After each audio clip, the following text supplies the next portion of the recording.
Et les rôlistes, salut. Voilà, je viens vers vous parce que j'ai reçu hier mon pledge Les Oubliés aux éditions des 12 singes.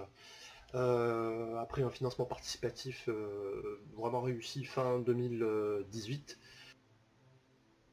Bon, personnellement, je n'avais souscrit qu'au manuel de base parce qu'il fallait faire des choix. On ne pas oublier que Gloranta va pas tarder à arriver. Mais là, je dois dire que déjà, avec le bouquin de base, il y a de quoi un peu regretter d'avoir pas pris le pledge complet. Parce que le boulot est vraiment super bien fait. Un ouvrage couverture cartonnée, donc format un peu MOOC, avec des angles bien pointus, un bouquin solide. Et puis tout en noir et blanc, une nuance de gris, pas de couleur dans le bouquin, mais par contre je trouve que ça sert plutôt bien l'ambiance du jeu malgré tout, même s'il n'y a pas de couleur. Voilà. Donc des illustrations qui sont quand même assez réussies, qui donnent bien envie d'aller découvrir un peu cet univers.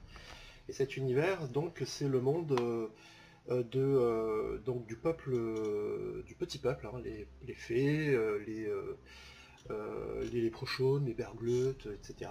Tous les peuples, toutes les créatures féeriques qui ont quitté donc leur monde, qui était en perdition, leur monde qui s'appelait donc Edenia, et qui sont venus se réfugier sur notre monde, sur notre bonne vieille terre, à l'époque donc des guerres de religion, au peuple qui est sur le déclin, et qui est confronté donc à un nouvel ennemi qui s'appelle le cauchemar, avec un grand C.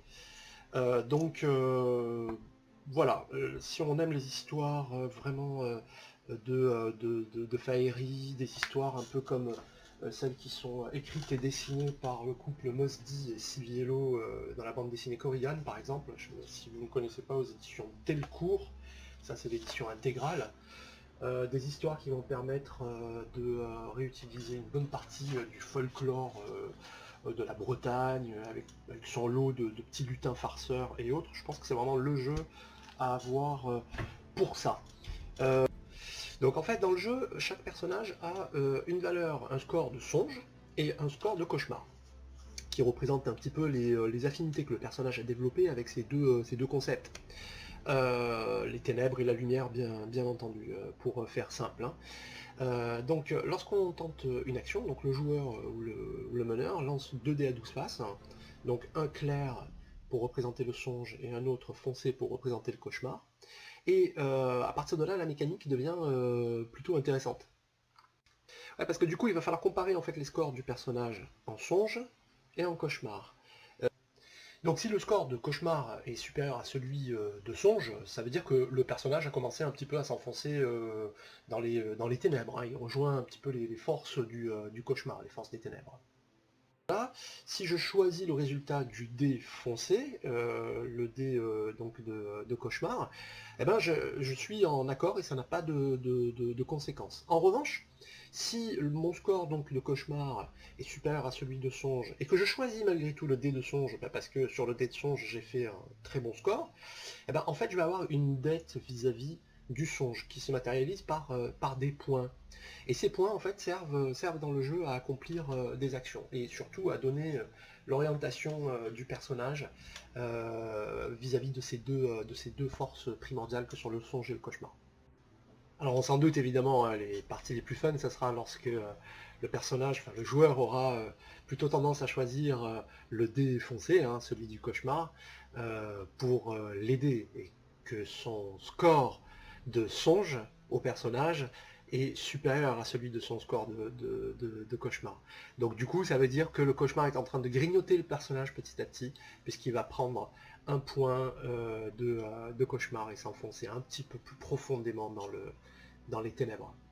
Ce que je vois, c'est qu'il y a quand même une phase de création de groupe, comme dans d'autres jeux, comme dans Meute par exemple, où on va créer le personnage, mais pas que, où on va créer également les liens que les personnages du groupe ont tissés entre eux, et qui vont avoir donc une incidence sur le jeu.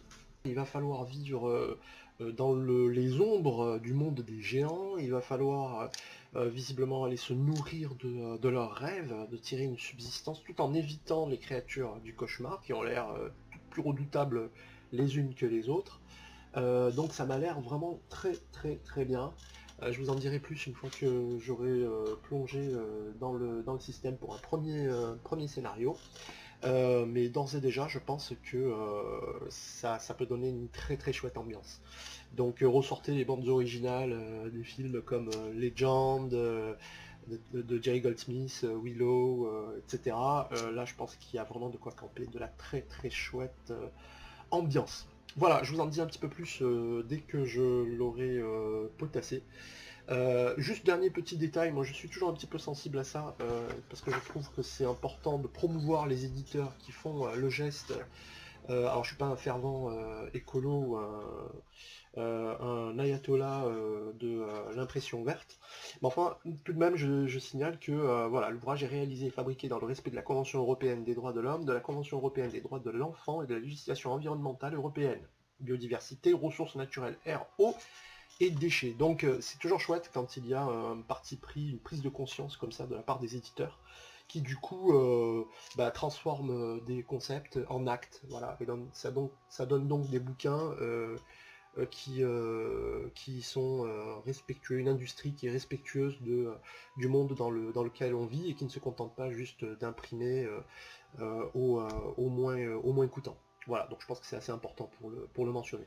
Voilà, donc je vous en dis un petit peu plus bientôt, enfin une petite illustration de personnage, voilà, pour vous montrer à quel point le bouquin est chouette. Allez, à très bientôt les releases, bon week-end, et surtout, le jeu de rôle c'est bien, en parler c'est bien, y jouer c'est mieux. Allez, à plus.